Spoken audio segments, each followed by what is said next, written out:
Imaginons maintenant que nous soyons les naufragés d'un grand paquebot. Au cœur de la tempête, notre groupe a été séparé en deux. Une moitié se retrouve sur une île déserte et l'autre moitié sur une autre, fort éloignée de la première. Chaque île est vaste et offre toutes les richesses nécessaires pour assurer la suffisance matérielle et favoriser l'épanouissement de chacun. Quant à la communauté humaine qui débarque sur chaque île, il existe en chacune toutes les compétences pour recréer des conditions de vie agréables. Après avoir traité l'urgence pour assurer la survie dans les premiers jours, les colons de chaque île décident de s'organiser pour édifier les bases d'un avenir heureux. Il apparaît très vite qu'un système monétaire faciliterait la production et l'échange des biens et services produits. Sur l'île que nous appellerons l'île A, un ex-banquier parvient à convaincre la communauté de copier le système traditionnel qu'elle a quitté par la force du naufrage. Après tout, dit-il, n'est-ce pas ce système qui a assuré le plus fort développement en Occident?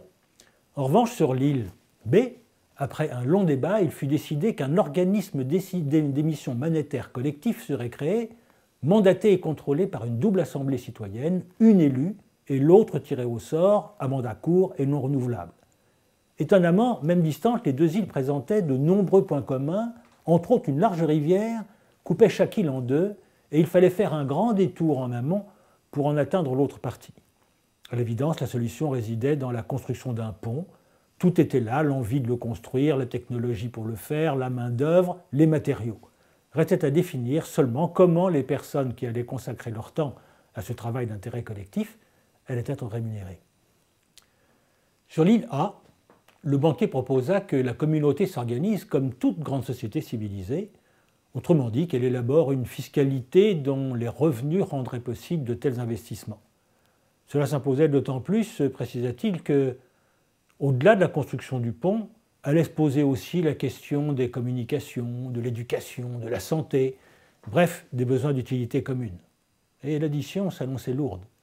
Devant l'inquiétude grandissante de la population, le banquier se voulut rassurant. « Oh, tranquillisez-vous, leur dit-il, si vous n'avez pas les moyens de me rembourser le capital, je vous demanderai le paiement seulement de l'intérêt jusqu'à ce que vous soyez en mesure de me rembourser le principal. » Un peu à reculons, les colons acceptèrent toutefois parce qu'ils ne voyaient absolument pas comment faire autrement. Toutefois, la construction du pont fut décidée à l'endroit le plus étroit de la rivière. Or, non que c'était le meilleur endroit. En fait, deux autres lieux auraient beaucoup mieux convenu aux besoins de la population, mais c'était là que ça coûtait le moins cher. Sur l'île B, un débat fut instauré pour vérifier en premier si un pont était réellement la meilleure réponse aux problèmes qui se posaient, puis quel genre de pont, et l'endroit qui convenait le mieux pour répondre aux besoins de la population avec la moindre empreinte écologique. La décision fut prise démocratiquement, le projet fut chiffré, et l'organisme d'émission créa la monnaie nécessaire au fur et à mesure de l'avancement des travaux pour rémunérer les acteurs engagés dans la réalisation de cet ouvrage. 2 ans plus tard, chaque île avait son pont, mais à une nuance près toutefois. Tandis que sur l'île B, le pont était payé et correspondait exactement à ce que les habitants en attendaient, sur l'île A, la population allait devoir se saigner pour rembourser sa dette, à moins bien sûr d'accepter de payer des impôts à l'infini pour n'en régler que les intérêts. Bref, une perspective peu propice à faire oublier la frustration qu'avait laissée la nécessité d'une implantation moins adaptée. Voyez-vous l'aube du nouveau monde qui s'annonce si nous prenons la pleine mesure de ce qui vient d'être dit là? Aujourd'hui, nous vivons sur l'île A, malheureusement. L'argent est le passage obligé pour avoir accès à ce qu'il faut pour vivre.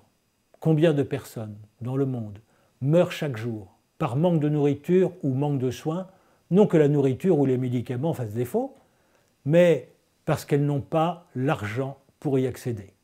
Elles se comptent par dizaines de milliers chaque jour. Le manque d'argent tue plus de 10 fois le nombre des victimes des Twin Towers de New York dans la plus totale indifférence. Peut-on accepter cela plus longtemps lorsque l'on a pris conscience que la monnaie moderne se crée à partir de la seule volonté humaine? Que ressentiriez-vous si vous deviez accepter de laisser votre enfant mourir au seul prétexte que vous n'avez pas l'argent pour le faire soigner?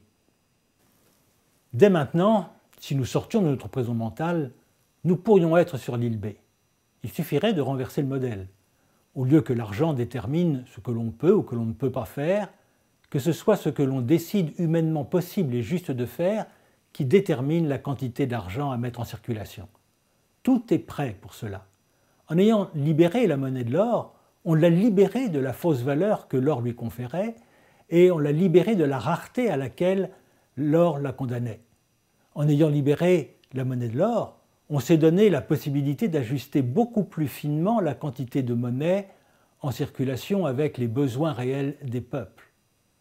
En ayant libéré la monnaie de l'or, elle est devenue une unité virtuelle qui se crée à partir de la seule volonté humaine. En ayant libéré la monnaie de l'or, une incroyable opportunité de mieux-être et de justice sociale s'offre à tous en même temps que les moyens de relever les défis de notre temps sans autre limite que ce que l'on veut et peut réaliser. Comprenons toutefois que la création monétaire donne à quiconque en a l'usage un pouvoir exorbitant. C'est comme posséder la lampe magique des contes des mille et une nuits. Celui qui la détient peut réaliser tous ses rêves et selon que son maître lui fait servir ses intérêts égocentriques ou ceux de la communauté pour un mieux-être collectif, les conséquences sont bien évidemment très différentes.